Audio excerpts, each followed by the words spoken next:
doesn't look good for Ghislaine Maxwell, no matter which way you look at it. And, you know, whether or not the sentencing's delayed due to being on suicide watch or not, the writing's on the wall, isn't it? Yes. I mean, she's in prison for the rest of her life. I mean, sentencing her to 55 years or 65 years, however long it is, you know, she's 60 now. She isn't going to be coming out. And actually, she won't be coming out when she's 115, will she? So that's literally a life sentence.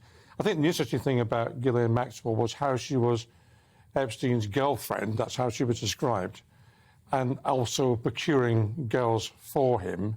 She seemed to be besotted and under his control entirely, and not really within, you know, controlling her own destiny, it seems to me, and therefore, essentially, the victim of that situation.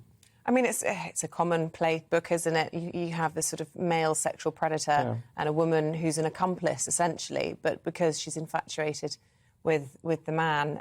Look, lots of people, I suppose, seeing her sentencing today is a bit of a proxy sentencing for Epstein himself. Do you think there's an element of that in all of this? I think there is. I think there's a wish to get justice or see justice done, and if you can't catch the main perpetrator, you catch the second in command, as it were, and that's what's happening to some extent. I mean, I'm not suggesting she's innocent. She's not. But nevertheless, I mean, Epstein was the real villain of the piece, as it were. Yeah. She just can't be innocent. Whatever way you look at this, I mean, she was his other half. She was close to him, intimately close to him. She knew what was going on. Well, she's been convicted, She knew what was going on, but, I mean, she was besotted with him in a sexual way as well, and yet she was perfectly willing to procure young girls for him and then participate in those arrangements, which I think is bizarre. There are a number of documentaries. The big one we watched on Netflix. Is it Filthy Rich or something? Yeah, or Dirty Money or something like that. Yeah, but you know, it's not a good.